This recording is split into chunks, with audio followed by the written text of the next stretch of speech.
Hola, estoy con Gabriel Herrera Salazar, filósofo, Hola, ¿cómo estás? No sé, callado poeta. acá.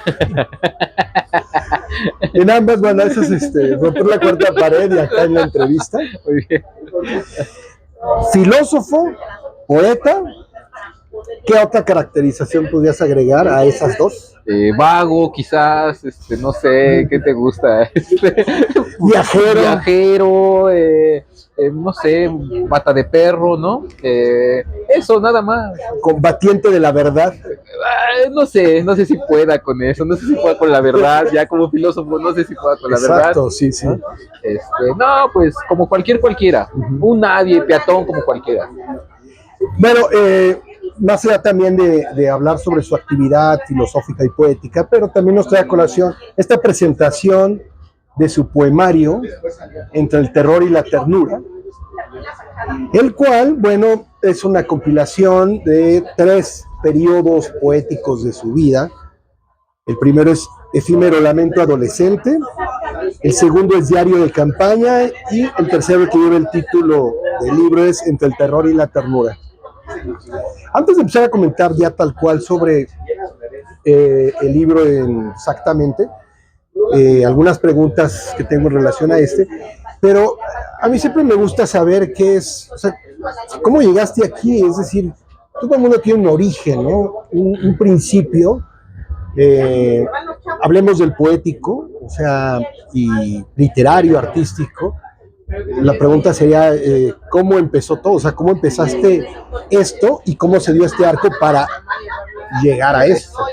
Bueno, rápido, ¿no? Para no quitarles tiempo y aburrirlos. Yo empecé a escribir a los 15 años, más o menos. Creo que tenía siempre como en adolescentes tenía mi noviecita, tenía mis emociones, ¿no? De la época, mis hormonas, ¿no? Y creo que ahí empecé a comenzar a conocer esto del amor, como la interpelación del amor en ese sentido, el amor erótico de la persona que te atrae, que te gusta, que quieres que sea tu novia. Y era curioso porque ese sentimiento me llevaba como a poner palabras que de pronto tenían cierta rima o cierto ritmo, ¿no? Pero esto me lo inspiraba ella, ¿no? Claro. La otra persona, ¿no? Y después cuando, como todos jovencitos, ¿no? Ya no, se me acabó el amor, ya no queremos. Estas rupturas me llevaron, ahí sí, ya de manera más fáctica, real, a escribir, porque me encontraba en la soledad. ¿A quién le digo cómo me siento, no? En este dolor de no tenerte, de sentir que te vas, o todo claro. Eso, ¿no? Por ejemplo.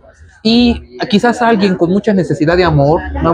Alguien como yo creo que con muchos, con mucha necesidad de cariño, y entonces cuando estos desapegos de la juventud, me arrojaron directamente a escribir cuando me sentía en plena desesperación, ¿no? Son como los límites de la desesperación, los límites de la soledad, y que a final de cuentas no te comprenden, porque lo que estás sintiendo es incomprensible para aquel que no lo está viviendo, y aunque lo haya vivido, finalmente no lo ponen las palabras que tú quisieras, que es algo así, ¿no? Entonces yo ponía mis propias palabras de lo que sentía, y con el tiempo fui juntando hojas,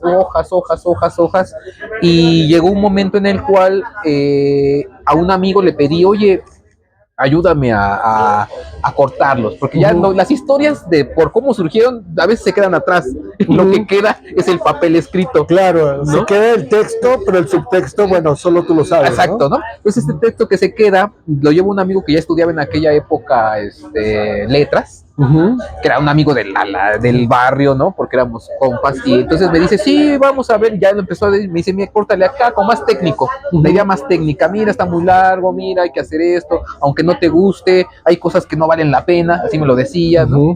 Y son textos muy largos, y poco a poco, conforme fuimos trabajando los textos, fui aprendiendo cómo pulirlos.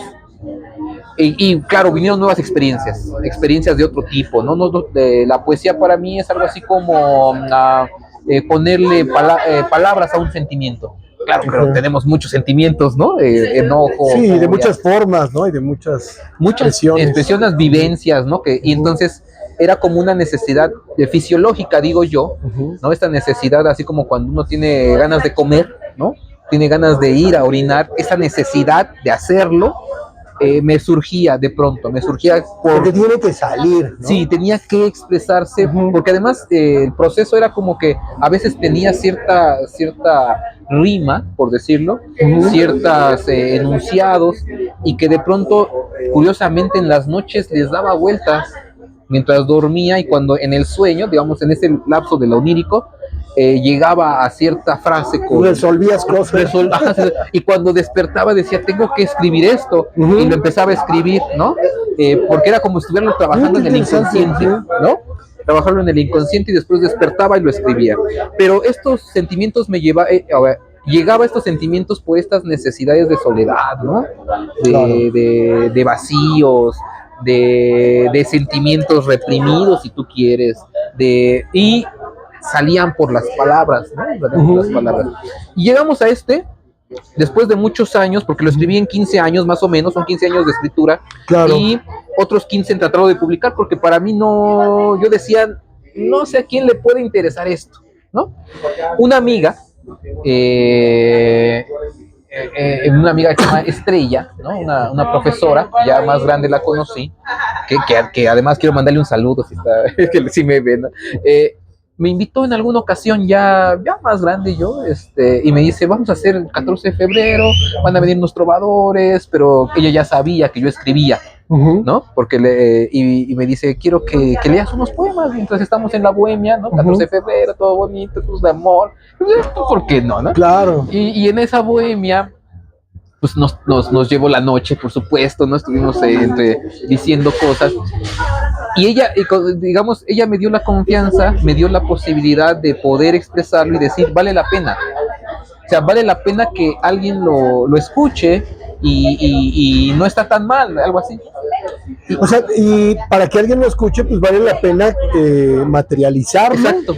¿No? Que ese es el primer paso. Es el primer paso. Y empezamos ya como colectivo, que aquí está, y el colectivo empezó como a buscar los apoyos. Esto hay que decirlo. PACMIC, ¿no? Apoyos culturales, los colectivos culturales de Ciudad de México, convocatorias, por ejemplo, de Tláhuac, que ahí tienen una de las dos alcaldías que tiene concursos para artistas locales, también te dan un recurso para publicar o lo que sea según el proyecto, y a todos le apostamos y a todos nos dijeron que no. Todos nos dijeron, porque entonces era el colectivo sufre estos descalabros de aquí metes desgaste, aquí metes desgaste, aquí metes desgaste, pero también dentro de estas editoriales que también exploré, me decían, es que la poesía no vende. Sí, bueno, eso se sabe. Sí, hoy puede vender novela, cuentos, si tú quieres, en algún momento. Y la poesía es arte por el arte. Sí, no va a vender, entonces sí, dice, va a ser muy difícil, a menos de que ya seas una persona que tenga renombre y que en ese renombre alguien de cierta editorial lo haga. Hay un contrato. Claro, cualquiera como yo, un nadie como yo, pues no. Entonces decidimos ya en última instancia que íbamos a... Porque es tu primer poemario. Sí, y yo creo que el último también. Es todo, ya es el único y el último. Así que es el primero y el último. Y el último, sí, ya decidí que ya no, ya. Y ahí sí surge ya con el recurso del colectivo, digamos, de los compañeros, empezamos ya a decirlo, bueno, ya lo hemos postergado muchos años, ya, o sea, hay que sacarlo sí. Ya, y con lo que tenga que ser, y así llegamos a este momento, es así. Oye, y este es, digamos, un poco el panorama del proceso como poeta. ¿En qué momento tú como poeta, o la poesía y la filosofía, a ver, porque tus textos, tus poemas, tienen carga filosófica en el sentido de la inquietud, o sea, estás haciendo constantemente preguntas, estás, por ejemplo, de la muerte, haces una especulación, quizás sea por esto, quizás sea por el otro, y hay una reflexión, sí, filosófica, que no te puedes sacudir porque eres filósofo, pero lo interesante es que, pues, muchas veces, este encuentro, pues, a veces no es, o sea, en tu caso sí se fusionó, pero no siempre es así, a veces se choca y se separa, ¿no? Yo llegué a entender en la filosofía ¿sale? Ya, porque somos filósofos, tú sabes, en la UAM, también somos de la UAM, llegó un punto en el cual esto de la expresión del ser, ¿no? Muy heideggeriano y todo, había algo de razón Wittgenstein, ¿no? De lo que no se puede hablar es mejor callar, ¿no? Dice Heidegger, el ser ama ocultarse, ¿no? Y la única manera, por ejemplo, de poderlo develar de alguna manera es por la forma poética, ¿no? Estas, digamos, eran como referentes. Claro. Y nos dábamos cuenta, al menos ya en los grupos de ahí, que hablar, digamos, de lo trascendental, hablar del ser, hablar de Dios, hablar del amor, hablar de estas concepciones, el lenguaje quedaba al margen, el lenguaje filosófico. Era como, leíamos a Hegel, por ejemplo, y Hegel pareciera ser que es un poeta de la filosofía, ¿ves? O sea, escribe unas metáforas para tratar de demostrar el ser en sí, o Heidegger, el ser que ama ocultarse, hace toda una combinación de enunciados, de párrafos para tratar de mostrar. Desmenuza, ¿no? Desmenuza las palabras. Bueno, no sé si en todo se puede, pero en el alemán ves que las separa, las conjunta, las revuelve y encuentra nuevos significados, nuevas concepciones. Y después de ellos viene Derrida, ¿no? Los márgenes de la filosofía, ¿no? Los nihilistas, por ejemplo, Cioran, ¿no? Los límites del lenguaje, ¿no? Otra vez, de lo que no se puede hablar es mejor callar. Y entendíamos que la literatura, por ejemplo, el cuento, novela y poesía, era también expresar a veces, en muchos casos, expresa cosas igual que la filosofía en menos palabras, y no por la cantidad, sino la manera en que se dice. Y en el lenguaje filosófico no era permitido. Es que ahí es la parte interesante de la relación entre filosofía y poesía, porque yo he mantenido, sobre todo en mi tesis, de que la filosofía encuentra un impas por el uso del lenguaje, pero la poesía, con estas variantes y permisibilidades estéticas de mostrar, sí, claro, puede llegar a lugares donde el lenguaje filosófico no puede. Por ahí va, ¿no? Exacto, es por ahí, esa es la idea, que de pronto al haber ciertos límites y fronteras en el propio lenguaje filosófico, la literatura, no es lo mismo leer El ser y la nada de Sartre que leer La náusea de Sartre. Y tú no lees La náusea de Sartre y dices, está diciendo cosas bien fuertes, claro, bien fuertes, y no es el lenguaje filosófico técnico, el en sí, ¿no? Y creo que eso me gustaba, porque creo que se podía acceder de mayor o una comprensión mucho más fuerte a partir de la literatura, y la poesía entraba dentro de eso. Y entonces a veces creo que se puede decir muchas más cosas de las que queremos decir por poesía que por la filosofía, por su rigor, el rigor que quiere, ¿no? Sí, claro, el rigor, los márgenes, ¿no? Los límites. Hay algo que he platicado, por ejemplo, con los poetas que he entrevistado, es que tengo esta idea de que la filosofía llega a un impasse lingüístico, y el arte, más allá de la literatura, creo que todo el arte tiene diferentes formas de expresión, juegos de lenguaje, que tocan estas partes que la filosofía ya no se atora y ya no encuentra, digamos, lingüísticamente una solución, resolución o disolución. Y el arte, como que, yo por ejemplo lo que pensaba es que quizá no es, o sea, el arte permite que digas, bueno, yo no estoy de acuerdo con lo que está afirmando A, pero entiendo por qué lo afirma y no hay problema. O sea, él piensa eso, yo afirmo eso, hay un impasse, pero sí hay una comprensión ontológica que el arte, o en este caso la poesía, permite, ¿no? Abre. A lo mejor hay dos intenciones distintas. Yo pienso que la filosofía intenta ser muy preciso en lo que quiere decir, y el arte, y la poesía dentro de esas artes, más que querer precisión, quiere abrir la precisión de que es más, y que se presta, digamos, para y se presta, ¿no? Se presta. Estamos grabando, gracias. Ten cuidado. Y se presta para para ni siquiera ser consciente del ser, sino ser ya en sí. Es decir, no estoy tratando de racionalizar el ser, sino estoy siendo.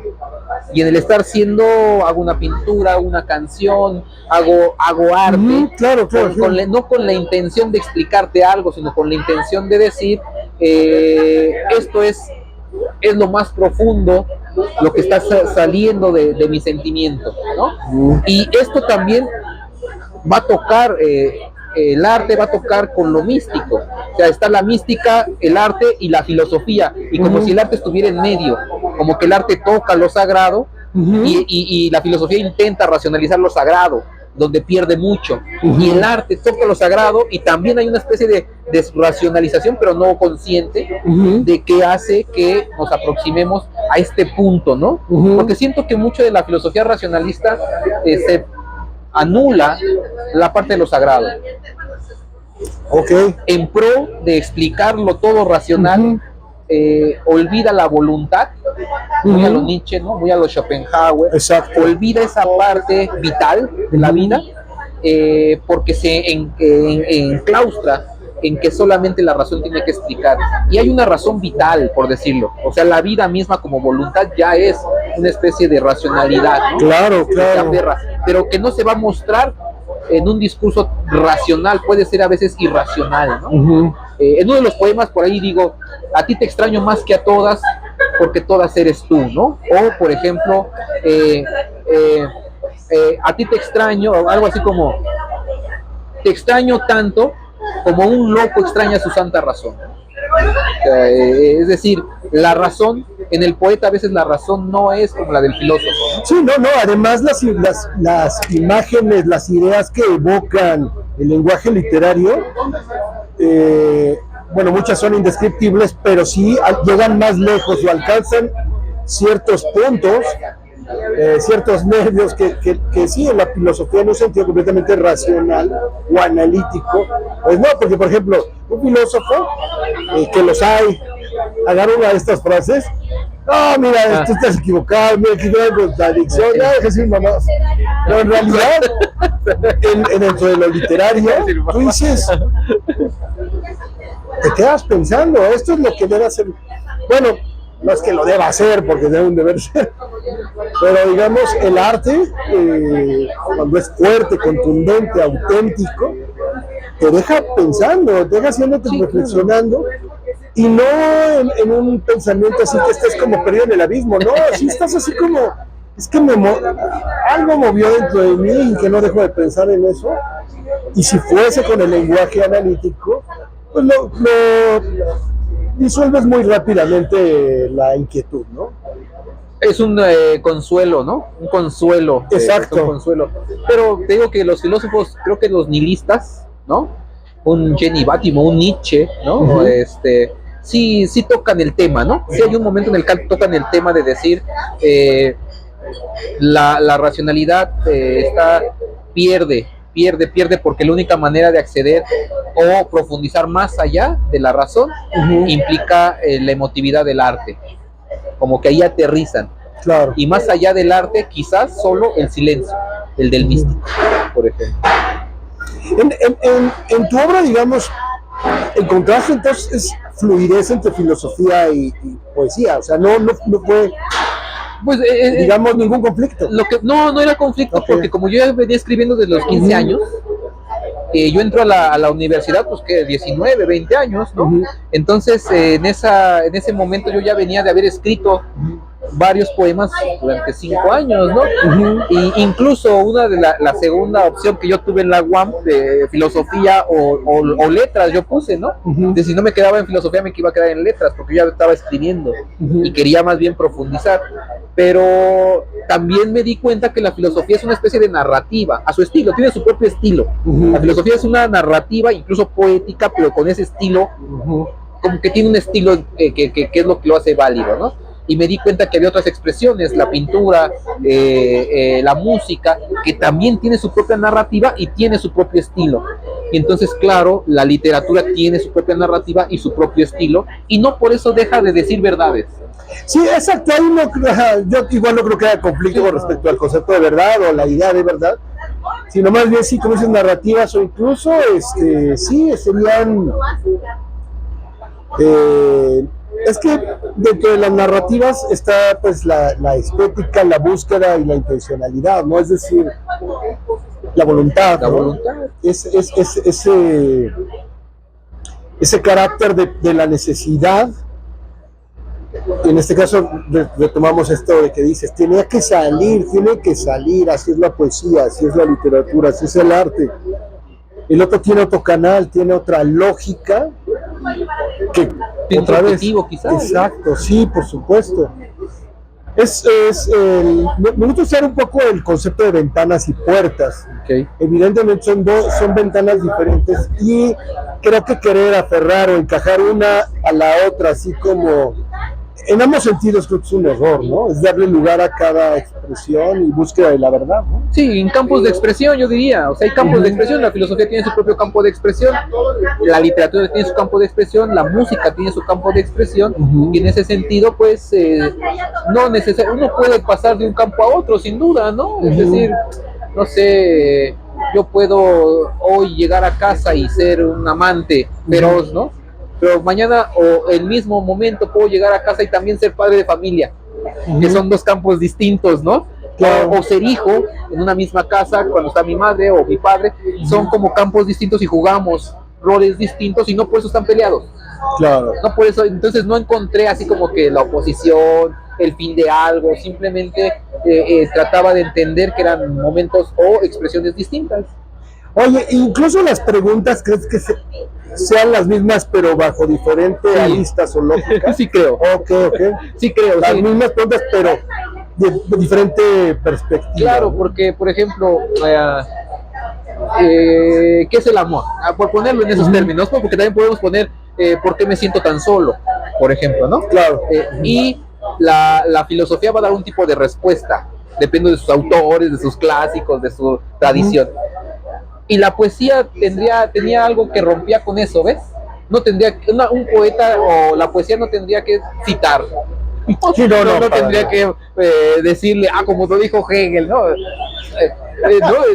No. Sí, claro. O sea, la poesía implicaba mayor libertad, poder salirse de ese canon. Y claro, ambas van a tener una respuesta a su estilo, pero la pregunta sigue siendo la misma: ¿por qué estamos vivos, no? Claro. ¿Cómo es esto de qué es la vida? ¿Qué se le vie, no? En francés, que a veces repetía constantemente, ¿no? ¿Qué se le vie? ¿Qué es la vida? ¿No? Y también filosóficamente se va a responder, pero ¿qué es la vida? Ya en poesía, pues no sé, así simplemente no sé, y no te lo descalifica un comité o un jurado de filósofos que digan, no, es que no tiene sentido tu frase, ¿no? No. Bueno, los congresos, bueno, ahorita porque no voy a congresos de poesía, por ejemplo, ¿no? O sea, ¿sí? Y cuando voy a un congreso, no me pongo a recitar un poema. No, ¿se me entiendes? O sea, sí, es otra dimensión. Sí, es otra cara, ¿no? Sí, por supuesto. Oye, ¿no crees que, por ejemplo, Nietzsche sea, por poner un ejemplo paradigmático, alguien que logró, digamos, mezclar un poco estos dos juegos de lenguaje? Tú eres artista, ¿no? También. Pienso que dentro del arte también hay algo que rompe con la racionalidad, ¿no? Es decir, tenemos un poco de poetas y locos, dicen por ahí, ¿no? Claro que... Y creo que es sano. Creo que es sumamente sano, ¿no? Entonces, creo que Nietzsche en su locura logra esta parte, ¿no? Logra, lo voy a decir así, le vale madre. O sea, le importa muy poco porque ya era una autoridad. Nietzsche a cierta época, cuando escribe así, habló Zaratustra, ya había hecho su vida académica y había impresionado y le habían aplaudido, y cuando escribe este libro es porque se da el lujo de volverse loco, por decirlo de alguna manera. Se da el lujo de escribir de una manera en que tú dices, y Zaratustra baja de la montaña. No tiene nada que ver con un postulado kantiano, por ejemplo, con un postulado hegeliano, o sea, es la imagen de Zaratustra que baja, ¿no? Que ya es una imagen literaria. Y no por eso deja de tener un contenido filosófico de lo que él estaba diciendo anteriormente, ¿no? Claro. Como que es otra expresión de lo mismo que está diciendo. Sí, por supuesto. Y se atreve, ¿no? Pienso ya después en Sartre, un ejemplo, ¿no? Simone de Beauvoir, todos estos que de pronto hacen novela. Aunque Sartre lo hizo, o sea, sí hizo libros de filosofía y libros Sí, de, separó. literarios, ¿no? En el caso de Nietzsche, toda su obra, digamos, va dentro, es filosófica con estos caracteres, digamos, poéticos, ¿no? O viceversa, alguien puede decir, con esta poesía con caracteres filosóficos. Pero curiosamente, Nietzsche se lee en filosofía, o sea, Sí, bueno, por supuesto, una gran autoridad. Sí, claro, ¿no? Y rompimiento con la tradición. Y pensemos después en Derrida, un Derrida que tiene imágenes poéticas o ¿no? De revelaciones, postulados, no sé cómo decirlo, de que nos está diciendo todo lo que esto está aquí es mentira, o sea, no se aferra en una verdad absoluta. O sea, entonces hay el único verdadero se da en el silencio, ¿no? Lo único realmente filosófico y verdadero para decirlo como es, ni siquiera tendrías palabras para decirlo. Había una frase que decía en uno de sus libros: Dios, discúlpenme la expresión, y 3 puntos suspensivos, ¿no? Es decir, ya hablar de Dios con el concepto Dios ya está limitado, porque hablar de Dios implicaría, como el amor, hablar de estas sustancias, no sé, sustancias, estas ideas, implica silencio, porque ¿quién podría hablar con las palabras verdaderas, contundentes? Sí, claro. No existe, entonces ya todo es poesía, ya todo es literatura. Las grandes verdades de los tantos tomos de Hegel es literatura también, porque eso no es verdad. La verdad en sí no se puede nombrar, ¿no? Entonces nos quedamos como otra vez al margen. Y de ahí la poesía y la literatura. Entonces me parece que Nietzsche es paradigmático, pero ¿qué te parece, no sé, Ernesto Sábato? No sé si lo has leído, este autor argentino que hace novela, ¿no? Héroes y tumbas, sobre Héroes y tumbas, El túnel, Abaddon, El exterminador, que hace 3 novelas. O un, ¿cómo se llama? De hecho, lo he escuchado hablar en entrevistas que le hicieron como en los 70s, y la verdad bastante interesante, pues todas sus reflexiones. Un Rulfo, por ejemplo, por pensar en alguien así, ¿no? Que él no es filósofo, pero lo que dice literariamente, la filosofía difícilmente lo diría. No sé si Sartre pudiera. Sería un filósofo quizá no tradicional, así de escuela griega, pero sí en su literatura hay estas preguntas. Yo regreso a las preguntas. No necesariamente que sean preguntas literal, o sea, que haya un signo de interrogación tal cual, o de manera literal se haga un cuestionamiento. Pregunta-respuesta, ¿no? Ajá. No, a veces el estar reflexionando, el estar especulando, imaginando, describiendo, puede contener esta inquietud filosófica, se puede contener preguntas. Sí, claro. O sea, unas observaciones por esta parte de que estás preguntando sobre ti, sobre el ser, sobre la existencia, y ahí es donde creo que sería no una constante general, pero sí como un patrón o carácter en ciertos textos literarios que tocan la filosofía, ¿no? Pienso que son como preguntas ontológicas, ¿no? Que todo ser humano se hace. Claro, por supuesto. ¿Por qué estoy? ¿Por qué existo? ¿Quién soy? ¿Quién soy? Y claro, otra vez la filosofía intenta responder, ¿no? Ser y tiempo, el ser y la nada, estos textos enormes, ¿no? Claro. Tratando de responder sobre la existencia. Y alguien puede decir, hay otro de los poemas acá que dice, hay tan pocas cosas a las que aferrarse a esta existencia, ¿no? Un libro, un amor, una guerrilla. Te está respondiendo, el sujeto se está respondiendo sobre la existencia, claro. Y no es un tratado. Sí, ni necesita argumentación. No necesita argumentación. No, es un sentimiento. Y si la hay es diferente, no es la tradicional, ¿no? Hay una argumentación de otra manera, de otras poética, ¿no? Porque, exacto. Porque puede ser como una especie de invitación, o sea, a mí para la existencia y aferrarme, un libro, un amor o una guerrilla, ¿no? Así. Pero la invitación es, y todos los que están ahí, ¿tú a qué te aferras a la vida? Yo me aferro a esas 3, pero cualquiera puede decir yo me aferro a otras cosas, ¿no?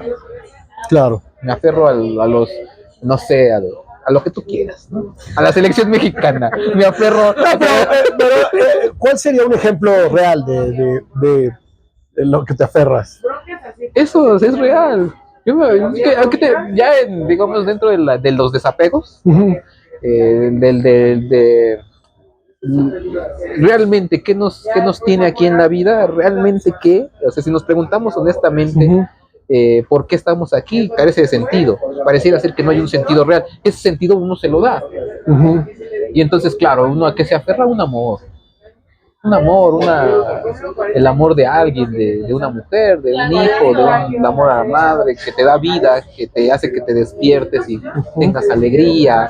Creo que eso uno así simplemente, ¿no? Alguien puede decir que no quieres carros, no quieres esto, no lo necesito, muy a los Diógenes, ¿no? Cuando le dice a Alejandro Magno, ¿qué necesitas? Yo te lo doy todo, yo soy el emperador, lo único que quiero es que te quites, ¿no? Porque me tapas el sol. Genial, sí, Sí, ¿no? Es como ese tipo, ¿tú qué necesitas?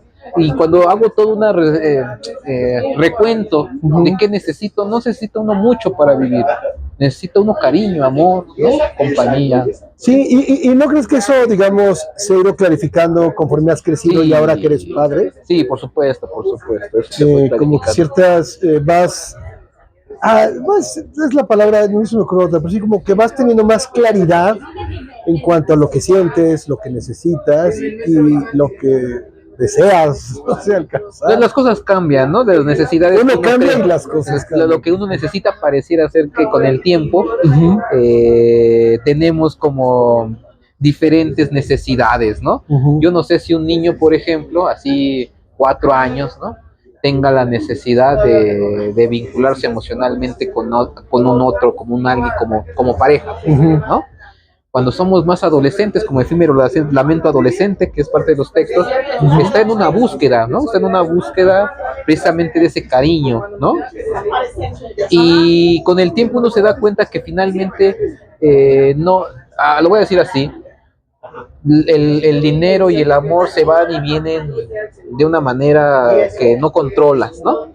Entonces así, realmente, ¿qué te hace vivir? Uno puede decir, vivo por ti, así muy romántico, decir, lo que tú me das es tu amor, tu vida. Tú eres mi razón de existir. Tú eres mi razón de existir, así de esas que venden, no de esas que venden. Pero con el tiempo, de manera real, ya después de separados, después de una serie de cosas, uno dice, no, o sea, uno puede vivir, no necesitas, tú no eres la razón de mi existencia, ¿no? Poéticamente a lo mejor sí te lo digo porque me gusta, si quiero cortejarte, pero realmente que sin ti no pueda vivir es falso. O sea, sí puedo vivir sin ti. Claro. Sí puedo vivir sin ti. Y entonces ahí cambia esas necesidades poéticas también. Ya la expresión sobre eso ya no es igual. Claro. Entonces, y claro, yo por eso de pronto le pongo un fin a la poesía, porque digo, yo sé que después lo que estoy pensando ahorita, en este momento, quizás cuando sea anciano me voy a reír de esto, ¿no? Por lo que sufría, por lo que lloraba o por lo que cantaba, ¿no? Claro. Por lo que me daba alegría, quizás cuando uno esté anciano no necesariamente va a estar riéndose de este momento, ¿no? Lo importante que era en ese instante. Pero también creo que igual que los místicos, llega un momento en el cual ya no puedo decir más. Como que llegó un punto en el que dije, ya no es necesario escribir, porque ya de alguna manera, como tú dijiste, ya creciendo, ya no es necesario escribirlo, porque ya lo estoy viviendo de alguna manera. Tengo más claridad en ya lo puedes, digamos, desarrollar bajo otros contextos, no necesariamente en escribiendo. Exacto, ¿no? Okay. exacto. Sí, es eso. La poesía era como una salida. Claro. Actualmente puedo encontrar salidas que no necesariamente es por ahí.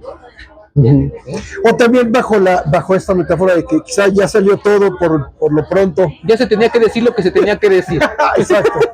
Sí, claro, por supuesto. Sí, alguien me decía, tal autor ya después dejó de publicar o dejó de producir.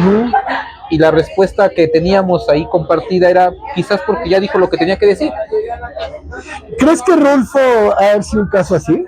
Pienso ese caso, claro. ese caso así. Es que alguna vez escuché que él decía, es que ya no... O sea, obviamente no es que no tenga nada que decir, pero quizá no tenía nada que decir tan importante como lo que ya había dicho, ¿no? Y dices, bueno, también un autor marca ciertos parámetros, entonces tienes... uno solo sabe individualmente qué tanto te vas evolucionando o te estás repitiendo, pero quizá hay un momento en el caso de Rulfo que dijo, ya, todo lo, como dices, todo lo que ya se dijo. veremos qué pasa adelante. En su caso no pasó y encontró en la fotografía, me parece que, Otra salida. por supuesto. Porque estoy pensando un poco en los músicos. Tú eres músico también.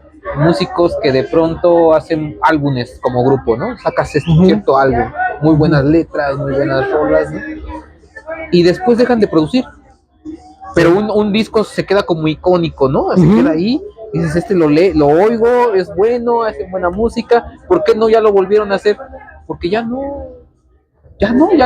habían dicho lo que tenían que decir, habían producido lo que tenían que producir, incluso hacer más, ya nada más por la producción, por el comercio, si tú quieres, ya deja de tener sentido. Es, ¿no? Cuando ya entran en decadencia ciertas bandas, ¿no? Que dicen, güey, esto ya es por lana, chin, y ya no hay, digamos, ningún rigor o exigencia de lo que habían hecho antes, ¿no? Y es mejor que mejor le paren a que estén. Ya es el disco icónico, ¿no? Ya se dijo, fue fabuloso. Una segunda parte quizás ya no haya, pero a veces pienso, como Rulfo, que lo que deja es de tal calidad que no es necesario más. Y no sé si él sea consciente de eso, ¿ves? Así como plenamente consciente, no. Pero sí creo que hay un sentimiento de decir, ya lo dije, ya no sé qué más decir, ¿no? Oye, bueno, la verdad es que sí, todo lo que me has dicho me ha dejado pensando mucho para que después sigamos platicando. Pero a mí con los escritores, poetas, sobre todo, pues, que están presentando un libro, a mí me gusta siempre preguntarles, todos fuimos jóvenes, todos fuimos muy jóvenes, bueno, en tu caso empezaste a escribir a los 15 años, pero ¿tú qué consejo le darías a un chavo, una chava que tienen un impulso creativo, quizá quieran escribir poesía, quizá quieran escribir un cuento, novela, y que en esa edad, pues, como les he dicho a otros amigos, quizá no todos tienen la suerte de tener cierta resonancia positiva con la gente que está a tu alrededor, ¿no? A veces eso te forja y pues te chingas más, pero tú, por ejemplo, ¿qué te dirías a ti? Si fuera joven. Así, digamos que le dirías bien con ese niño que empezó a escribir. Con ese joven que empezó a escribir. No, yo le diría así, tal cual, así como con la experiencia, ¿no? De otras personas, de no dejes de escribir, cuando tengas la necesidad, escribe. Y cuando creas que no es suficiente, no te la creas, sigue escribiendo, ¿no? Okay. Sigue escribiendo y que no se crea que los textos que uno hace son malos. Los primeros escritos que yo hice los tiré. En un arranque de rabia, de cosas así, los tiré. Nunca los pude recuperar. Y eso me arrepentí después toda la vida. Porque nunca los pude volver a repetir. Claro, por supuesto. Y ahí aprendí que no tenía que aunque pareciera muy malo el texto, porque uno se califica, ¿no? Uno se califica. Pero también te calificabas tú siendo muy chavo. Exacto. No hubieras dejado que pasara. Claro, pero en su momento eso no lo entiende uno. Sí, no, exacto. Por eso la recomendación a ese joven es, tú sigue escribiendo, aunque creas que es malo, tú guárdalo. Y tarde o temprano, 10, 15 años después, lo sacas y dices, voy a tratar de mejorar esta coma que le faltaba, este punto que no le puse, este acento que me faltó, que se me fue, y con otra perspectiva, con el tiempo, uno puede curar, si tú quieres, ese texto del pasado que te dolía tanto, y ahora ya no te duele tanto, ahora lo ves como algo hermoso. Por supuesto, o sea, digamos, sería como valorar, salvaguardar sus propias creaciones para, pues, como tu propia experiencia de que, pues, sea un impulso pues muy emocional, lo rompiste y hoy que ya eres mayor estás muy arrepentido, ¿no? Exacto. Sí, ese es buen consejo, porque muchas veces en lo efímero del coraje o de la frustración uno dice, esto no sirve, y destruyes, no, espérame, o sea, si hay un huracán y lo destruye, bueno, ya no fue pesadilla, pero tú no lo hagas, o sea, puedo entender también cierta parte terapéutica, pero creo que tener conciencia de que no es bueno. Sí, no es bueno hacerlo. Finalmente, si tú pasan 15 años y lees tus propios escritos, uno puede decir, no sirven para nada, ya tengo 15 años, no sé, ya tengo 20, 30, ya soy grande y digo, esto ya lo puedo evaluar y no tiene ningún valor, ¿no? Por ejemplo. Pero aún con todo, a lo mejor no es un valor para ti. Es decir, por ejemplo, esto yo les decía, los primeros textos que tengo a veces los leo, los de Efímero Lamento, los más jóvenes, y yo digo, ay, estaba como muy, pues sí, claro, con el tiempo uno dice, estaba muy joven, decía cosas muy rápidas, muy trilladas, si tú quieres. Pude hacerlo mejor, pero preferí dejarlos así. ¿Por qué? Porque alguien que está viviendo ese momento lo está viviendo así, digamos, de alguna manera, y los puede entender así.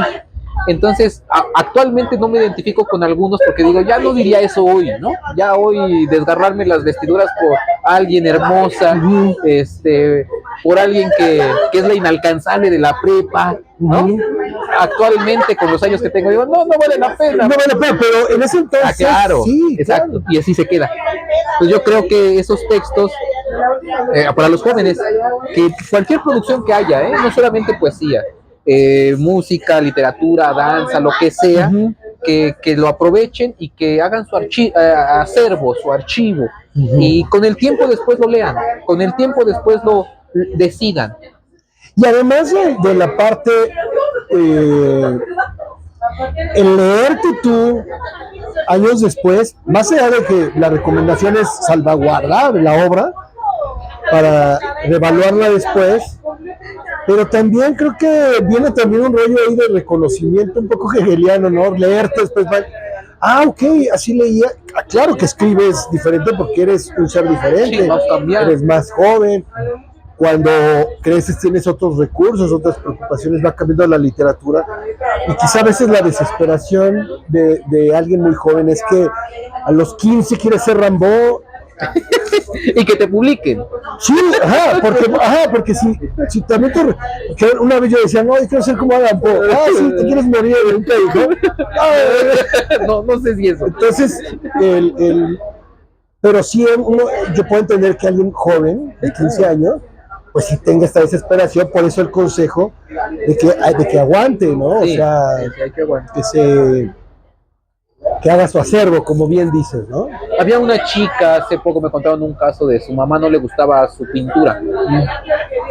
Entonces la mamá, porque la mamá era una cuestión de esas medias religiosas, que cosas del diablo, porque era un poco oscura la pintura, ¿no? Y de pronto uno dice, ¿y ahora qué hago? Porque cada que hago algo mi mamá me lo rompe o algo así, ¿no? Y decían por ahí unos compañeros, pues tómale una foto, porque es efímero, a final de cuentas es un objeto, es una objetivación de tu ser, y es efímero, quizás ni siquiera vale la pena el papel, pero dejas el acervo de que tú lo hiciste, el registro, el documento, ahí está, y no se va a ir porque ya salió de ti, ¿no? Y también creer, es lo que pienso, que más allá de de la evaluación que haga uno, también eso me pasó, te digo, con las compañeras que han creído en mí, con las mujeres que han creído en mí, con las que han leído esto y que creen que tiene algo de hermoso, de que ya no solamente es lo que yo piense de mí, sino porque uno puede pensar de uno lo que quiera, pero cómo también los otros te ven, y eso también es importante. O sea, ¿qué comunicas, por ejemplo? ¿Qué comunicas y cómo la otra persona también te está evaluando? ¿Ves? Es decir, a veces uno no alcanza a ver las dimensiones de lo que está escribiendo. Y se ven o las logra percibir a partir de la mirada de un otro que no es uno. Claro. Y digo, mi poesía es mala y después llega alguien y dicen, esto tienes que publicarlo. ¿No? ¿Por qué? Es importante que esto lo vea más personas. Ajá, exacto. Sí, por supuesto, eso es importante. Y creo que también la evaluación de uno es importante en el tiempo, pero también si está haciendo el mensaje, está llegando. Y esas otras personas hay que saberlas escuchar también. Por supuesto. ¿No? No solamente por el cebollazo me gusta, sino con seriedad. ¿Esto vale la pena o no? ¿No? Y entonces creo que habrá un diálogo, ¿no? Sí, claro. Y sí, precisamente y bueno, subrayar, ya lo dijimos, pero subrayar para seguir en la línea de tu recomendación, de que esta es una compilación de textos del 95 al 2010, ¿no? O sea, también el proceso, el camino de un libro, no necesariamente escribo el libro, veo una revisión y luego lo saco. La historia de este libro tiene pues 30 años, ¿no? 30 años. 30 años. y el valor de la literatura es sobrepasa y trasciende la temporalidad. Que regreso, creo que cuando uno es muy joven, Sí. la temporalidad es tu peor enemigo, ¿no? Es cuando más desesperado estás y cuando más te inquietas y más ansiedad te provoca pues el poder materializar una obra. Pero aquí hay un ejemplo pues extraordinario, porque en estos 30 años prácticamente ves, eso también te lo quiero decir, se ve, sí se ve, se siente esta evolución, o sea, como dices, los textos cuando eres muy joven y evidentemente los últimos cuando ya escribes con tu hija, bueno, ya teniendo una hija, ¿no? Entonces, eso es algo muy, muy, muy padre. Y también, digamos, para ir cerrando, haría la misma pregunta filosófica con respecto, dices que ya, digamos, terminó esta etapa, ¿no? Pero en la filosofía tú sigues publicando, yendo a congresos, sigues, digamos, yo creo que lo poeta no se te quita, vas a seguir haciendo, aunque ya no, digamos, hagas una compilación como esta, pero está, y ahí mi pregunta es, como conclusión, ¿hacia dónde vas? O sea, filosóficamente, ¿en qué estás? Ya. ¿Cuáles son como tus temas, tus planteamientos y hacia dónde vas filosóficamente hablando? Bueno, filosóficamente creo que yo vivo de la filosofía. Cuando digo yo vivo de la filosofía es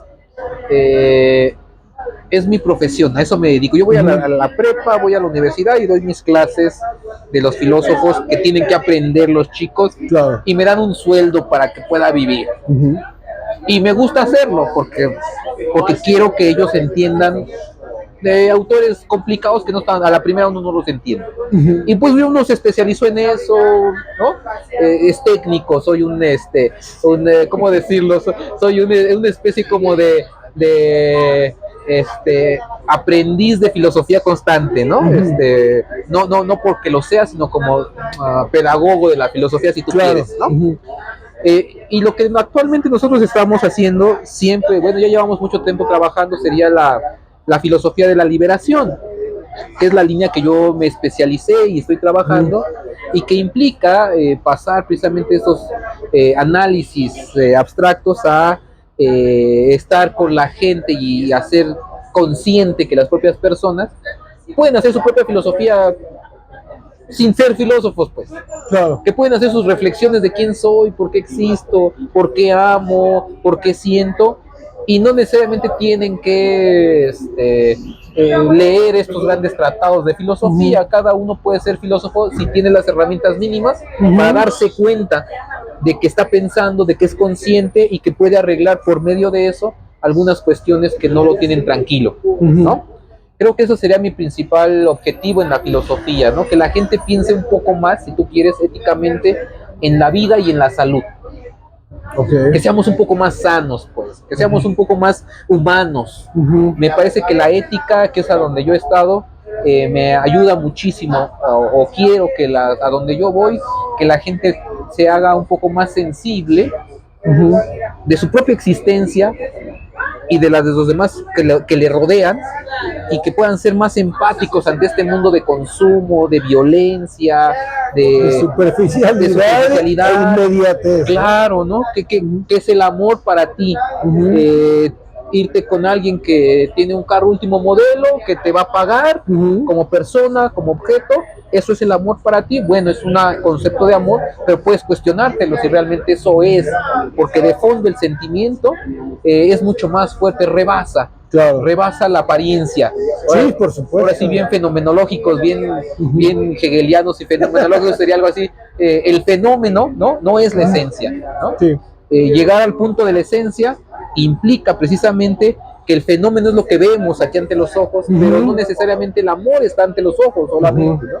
Sino que uno tiene que llegar a lo fundamental, a lo profundo, donde está el amor realmente, y va más allá de una apariencia, ¿no? Porque alguien puede ser salir en la revista Forbes, ¿no? Y ser un hijo de la chingada, sí, ¿no? Claro. O sea, un capitalista que explota, un sujeto con mucho poder, y dices, ¿eso es la belleza? en cuestiones de estética. Es una belleza, ¿no? Alguien inyectado, ¿no? Con una mujer llena de prótesis por todos lados. Eso es la belleza realmente. Y eso le digo a mis alumnos en la prepa, ¿no? O sea, imagínense de quién te enamoras, ¿no? Porque si te vas a enamorar de un cuerpo, ¿no? Como diría Jaime Sabines, ¿no? No es nada de tu cuerpo, ¿no? No son tus pechos, no es tu cadera, no es nada, no es tu cabello lo que me gusta de ti. Entonces, ¿qué es? Pues algo más, la esencia misma, ¿no? Sí, bueno, tengo que también asumir las consecuencias. Sí, ok, ¿te gusta el puro físico? ¿Vas por el puro físico? Pues no esperes otra cosa, claro, ¿no? Porque luego viene, ay, no, o sea, se siente vacío. Hay algo que no me llena. Exacto. Entonces, un poco el ser reconocer también tus propios llenos, porque muchas veces dices, la crítica a esto no es por la elección que cada quien haga, sino la incoherencia que esperan hacer cada elección. Entonces, creo que hay que asumir las consecuencias de las elecciones, teniendo conciencia de lo que uno va a elegir o está eligiendo. Y entonces yo creo que dentro de la filosofía tiene que ser, a lo Heidegger, una filosofía de lo cotidiano. No, muy bien. ¿Vale? En el sentido de que la gente en su mundo cotidiano, ¿no? Ama de casa, cualquier trabajador en algún momento se pregunta, me gusta esto, me siento bien, me da alegría, ¿no? Y en ese mundo cotidiano puede hacer su propia reflexión, sin que se sienta, ¿por qué me siento frustrado? ¿No? ¿Por qué? Pues bueno, habría que hacer una reflexión de por qué te sientes frustrado y eso no te está gustando. Hay una experiencia que me gustó mucho, una vez, ya, esto es de diario de campaña, ¿no? En esa época estábamos en las montañas. Nosotros bajamos con nuestras mochilas empolvados, ¿no? De estar metidos en la selva, y bajamos a un encuentro que teníamos de intercomunitario. Iba a ir un experto a ayudarnos porque pues uno viene desmoralizado de todo lo que está viviendo en la guerra, y de pronto era un psicólogo, ¿no? Motivacional, ya sabes, ¿no? Y dice, fue brutal porque me quedó muy grabado, ¿no? Imagínate venir de todo, varias horas de caminar empolvados, ¿no? Con las mochilas, todo esto de la guerra, y de pronto dice, yo tuve esposa, tuve carrera, tuve todo lo que nos habían dicho que deberíamos de tener para ser felices, ¿no? Esta vida que nos vendieron, ¿no? Tienes una carrera, tienes una chamba, tienes tienes lo otro, tienes una esposa, tienes hijos, como nos dijeron que debían ser. Y dice, no lo dijo así, pero dice, ontológicamente me di cuenta que no era feliz. Con todo eso ya construido, que me decían que con eso ya no era feliz. Y dice, renuncia a todo. Era muy impactante, ¿ves? ¿Qué nos vendieron, no? ¿Cuál es tu reflexión en última instancia? Te vendieron tener, no sé, una mujer de tal manera, ¿no? Una vida, una profesión, un empleo, un club social de ciertas características. Sí, claro. Y a veces, bueno, esto realmente lo quiero yo. Exacto, ¿no? Pero eso se da en los estratos, si tú quieres, de las clases sociales altas, pero también en las bajas. Sí, no, en cualquier mundo de la vida cotidiana. Por supuesto. Que tendría uno que hacer la pregunta, ¿me siento bien? Sí quiero hacer esto en mi vida, porque la vida se acaba. Y si no lo haces en esta vida, después te vas a arrepentir ya cuando no puedas hacerlo. Claro. Entonces puedes vivirlo, y tienes que vivirlo y tener la fuerza, la voluntad para decir, ya no quiero esto, ya no quiero sufrir, ya me cansé de llorar, ya me cansé de quizás de esta relación que no... Que es como un renacimiento, casi, ¿no? De decir, no quiero, o sea, no absolutamente todo de lo que me enseñaron, pero no todo lo que yo creía que había elegido, ¿no? Claro. Habrá algunas cosas que coincidan, ¿no? Pero quizá no la mayoría, y eso es un despertar, un renacimiento interesante que uno esperaría como esperanza de la humanidad, porque no solamente es en lo individual, también es en lo social, sí, ¿no? O sea, está metido en todo. ¿Hasta cuándo vamos a dejar de hacernos güeyes? ¿Hasta cuándo vamos a dejar de no reconocer nuestros errores? ¿Hasta cuándo vamos a dejar de hacernos víctimas? ¿Hasta cuándo va a dejar de tirarnos al piso? Exacto. ¿Hasta cuándo vamos a dejar de ser adolescentes como sociedad, ¿no? Y empezar a asumir las consecuencias y como adultos en un mundo global, ¿no? Porque sí, es interesante esa...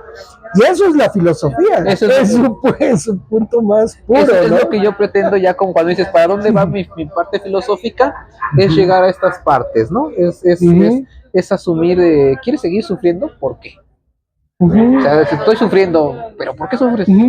Por esto. ¿Y por qué no lo cambias? O sea, ¿por qué no cambias lo que estás Sí, sintiendo? exacto, ¿no? pregúntate por qué lo sigues haciendo. Y si lo vuelves a seguir haciendo está bien, pero reflexiona primero para que no sea nada más en automático, sí, ¿no? porque pues lo que podemos decir ahorita es algo muy idealista, ¿no? Por ejemplo, lo voy a poner muy templos muy llanos, ¿no? Ajá. No me gusta salir a chambear a las 7 de la mañana. Uh-huh. Estoy sufriendo, ¿no? A ver, ¿y qué vas a hacer para vivir? Uh-huh. No, pues es complicado. Ah, pues aunque no quieras, hay una obligación que tienes, ¿no? Uh-huh. Soy padre, soy madre, no quiero ser padre, ser madre. Bueno, ¿lo puedes quitar? No, porque ya eres padre o ya eres madre. Uh-huh. No hay vuelta de hoja. Claro. Asumir. Porque una cosa es decir no quiero por capricho y otra cosa es decir esto no me gusta, pero hay cosas que son obligación de alguna manera. Uh-huh. Claro. Que esas no me las puedo quitar. Y asumir esto es lo que hay y esto que es lo que hay, quiero ser feliz con esto que hay. Uh-huh. ¿No? Claro. No voy a de pronto a decir, voy a negar a mi hijo, no, es mi hijo, pero quiero que seamos felices, porque esta relación que es tormentosa no va a funcionar, entonces cambiemos la relación y no por eso vas a dejar de ser mi hijo, y no por eso voy a dejar de ser tu padre o X, claro. ¿no? Creo que esas ya son como cuestiones un poco más, no de adolescentes, porque eso es con el crecimiento también, ¿no?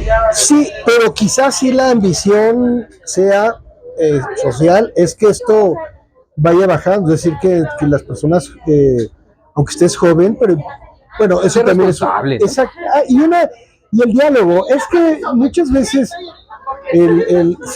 asumir sería para mí la antítesis del diálogo. O sea, asumir que el rol de hijo tiene que ser esto, asumir que yo como para asumir. No, o sea, pregúntate a ti, al otro, a todos. O sea, como bien lo dices, las cosas no tienen que ser a huevo, pero tienes que preguntarte para poder tener esa libertad, ¿no? De cierta forma. Entre los jóvenes, por ejemplo, ¿no? Antes no sé, ahorita ya no, pero antes en nuestras generaciones lo que nos llegaba de cine eran las modelos gringas norteamericanas, ¿no? Entonces uno sale en el ideal, voy a conseguirme una novia rubia, ¿no? Y sales al pueblo, al barrio, ¿no? Y las morenitas de tus compañeras, no, pues no. Y entonces dices, pero eso es real, o sea, ¿es real? ¿Realmente eres tú? ¿O te están condicionando para el canon de belleza, no?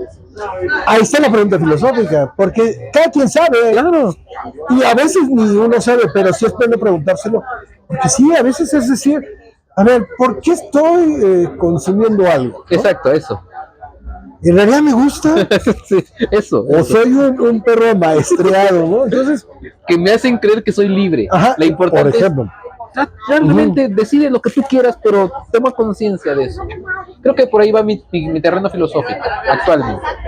No, pues está muy interesante, sobre todo porque me parece que lo has planteado en un punto de que se vuelve algo presente, o sea, como un análisis constante.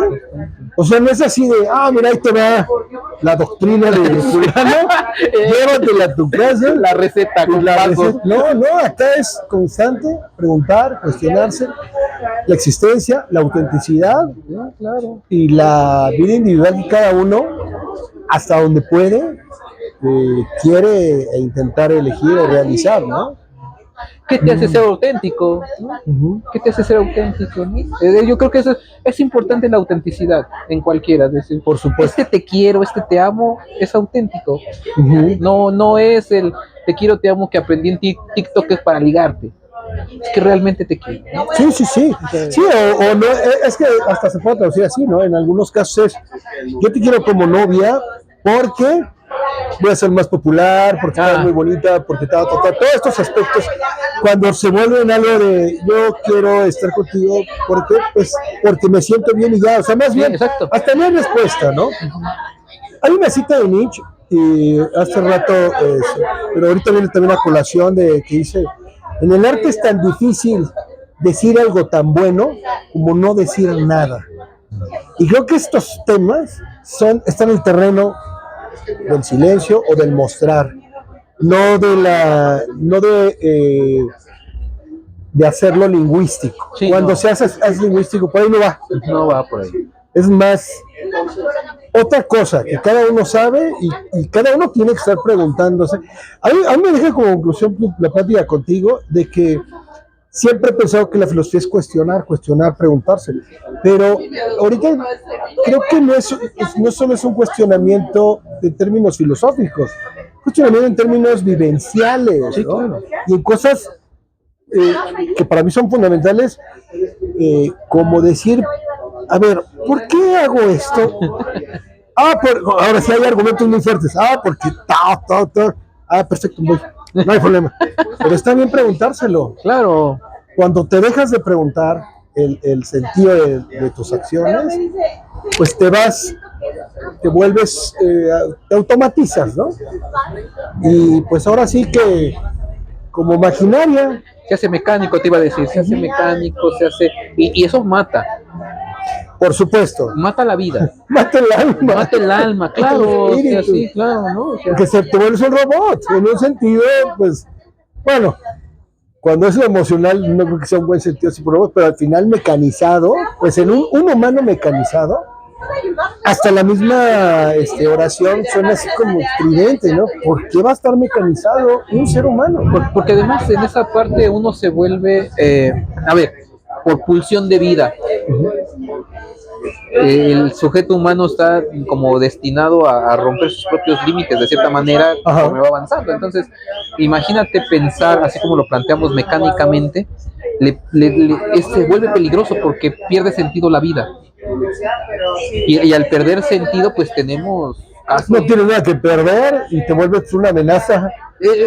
Algo peligroso. Sí, claro, ¿no? Entonces, sí. Aunque parezca absurdo, ¿no? La vida, la emoción, el amor, lo que te provoca otra persona, creo que es importante nunca perderla de vista. Es decir, la vida misma, el impulso que te lanza a escribir, que te lanza a hacer algo. Claro. Y sin eso, la vida se marchita como flor, ¿no? Te vas marchitando, porque entonces pierde sentido, eres mecánico, ¿para qué? ¿No? ¿Para qué trabajas? ¿Trabajas para vivir? O vives para trabajar. Y hay gente que vive para trabajar. Claro. Y entonces, claro, hay tristezas, hay odios, hay resentimiento, hay frustración, hay violencia. Por supuesto, claro. ¿No? Entonces, claro. Evitar eso implica reflexionar, pensar en nosotros mismos, cómo estás, cómo te sientes, te gusta, no te gusta, estás bien. Claro. Es momento de cambiar o no, por ejemplo.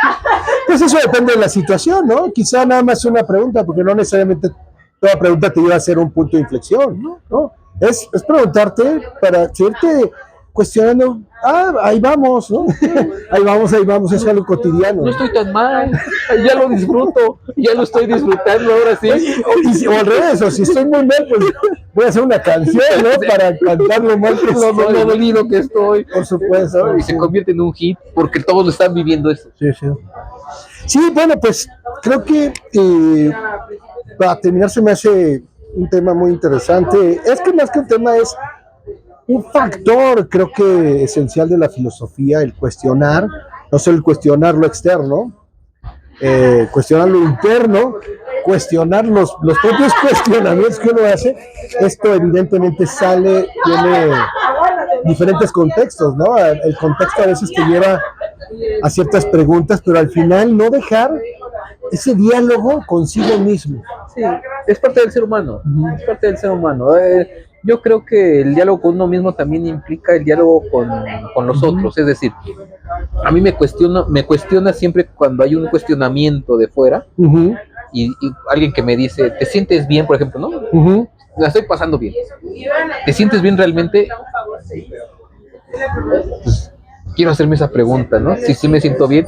Y claro, hay ayuda, ¿no? Quiero decir, siempre uno sí, porque en la última instancia el trabajo es con uno. pero también hay quienes siempre están a tu alrededor, ¿no? Te veo mal, ¿no? No te veo Claro, bien. pues te están percibiendo, o sea, a veces tú comunicas involuntariamente, bueno, siempre comunicamos involuntariamente. Claro. Ya el juicio que tomen los demás, eso ya no está en tus manos, pero tú sí, uno debe estar consciente de lo que comunica en la mayoría de las, en lo que se pueda, pues, Claro. en la manera de lo posible, porque eso es un síntoma de lo interno. Sí, claro. O sea, si estás comunicando,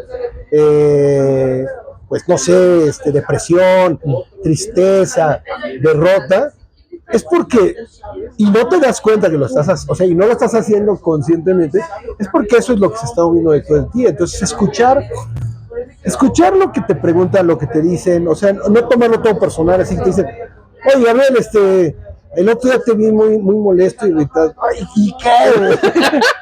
Así soy, así soy.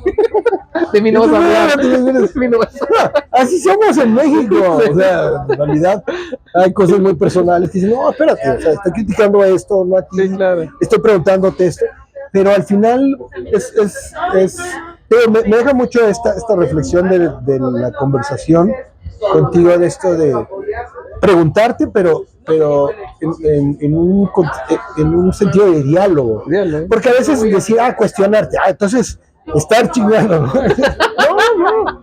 El preguntar también puede ser un diálogo. ¿Qué tal vamos? Sí, ¿no? sí.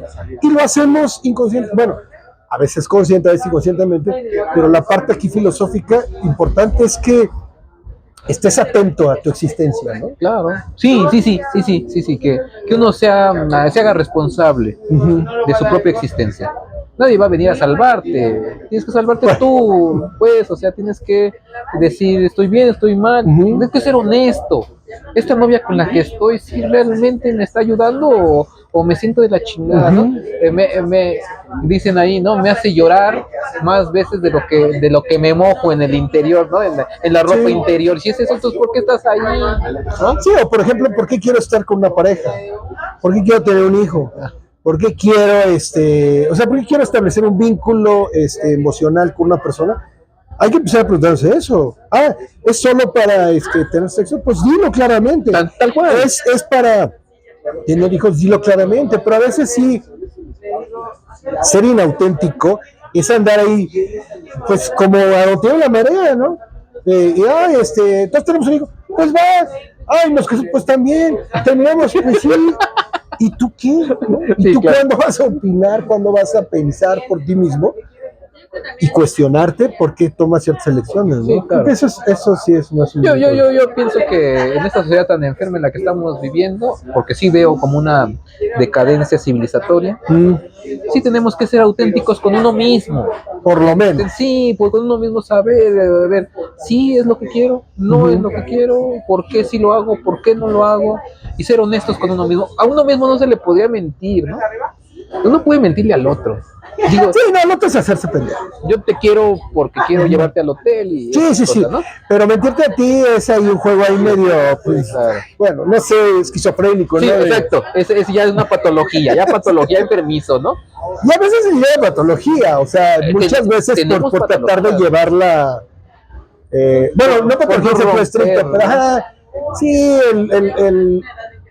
el no ser auténtico a veces hace que pues hagas cosas que después te arrepientes porque las implicaciones no te gustan, porque no fue tu elección, ¿no? Claro. Sí, apelar a la autenticidad. Claro. Apelar a la autenticidad. Ese es el punto, ¿no?